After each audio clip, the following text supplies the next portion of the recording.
finances of Air India. Okay, sorry to interrupt you. The Civil Aviation Minister, Mr. Naidu, speaking out. Let's quickly listen in, sir.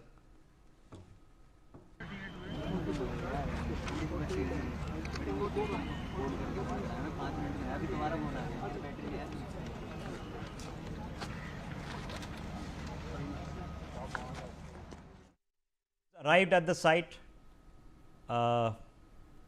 Unfortunately, what he's being greeted by is a scene of devastation. He's getting a briefing from the NDRF teams and the authorities on site on what has happened there on the ground. What of course needs to happen, and for many people watching this broadcast, you think it's inconceivable, but that's exactly what happened happens in aircraft investigations. They are going to have to recover every piece of this aircraft, every tiny little piece of this aircraft, go to a hangar and then try to reconstruct the aircraft best they can, and then try to identify if there is something that can be forensically established of what damage has taken place after the crash, which would be why most of the aircraft is of course unrecognizable. But within that, a needle in a haystack, can something be identified that has gone wrong before. Now, the aircraft, Professor Nalapat, will also have a service history of past issues, and I am sure the DGCA is going through that as well. There are other Boeing aircraft that have had issues, but not this variant. The 737 Maxes have had problems. They've seen at least 3 fatal air crashes in the last 6-7 years. It's been grounded a couple of times.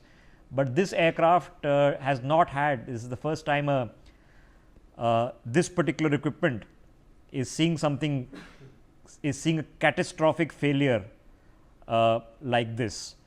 Now, what we do know, Professor Nalapat, is, as you mentioned, that at the point where the pilots were no longer able to abort the takeoff, it is during or after having gone into the air, after having takeoff, is when they have issued the mayday.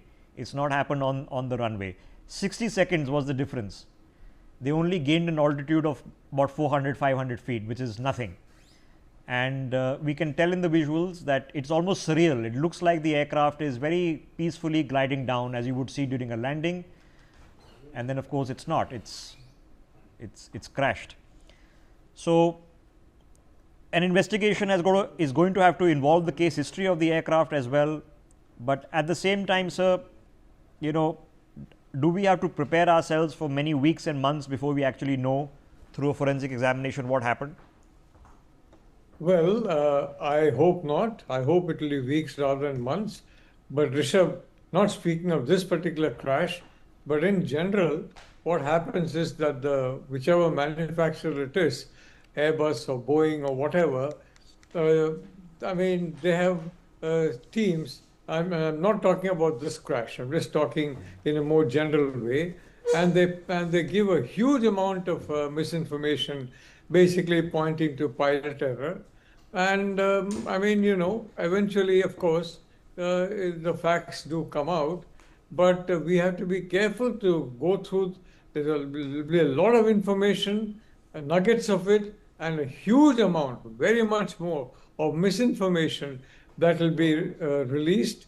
And of course, not in this particular case possibly, but in general, I would like to say whichever company made the aircraft, I mean, they would be expert in planting a whole lot of disinformation to take the suspicion away from them. Okay.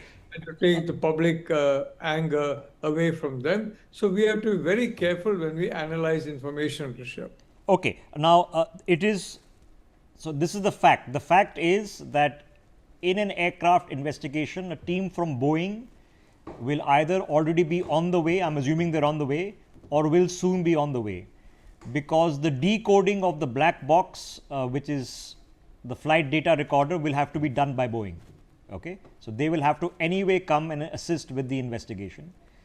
They will also have a history of this aircraft, where the various parts of it, components of it, were manufactured.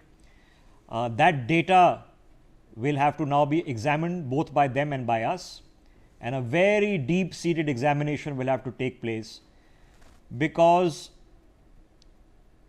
let me take you through Charki Dadri, okay, 996. That was a mid-air collision. The cause of the accident which led to 360 people dying was immediately known. Now, why the ATC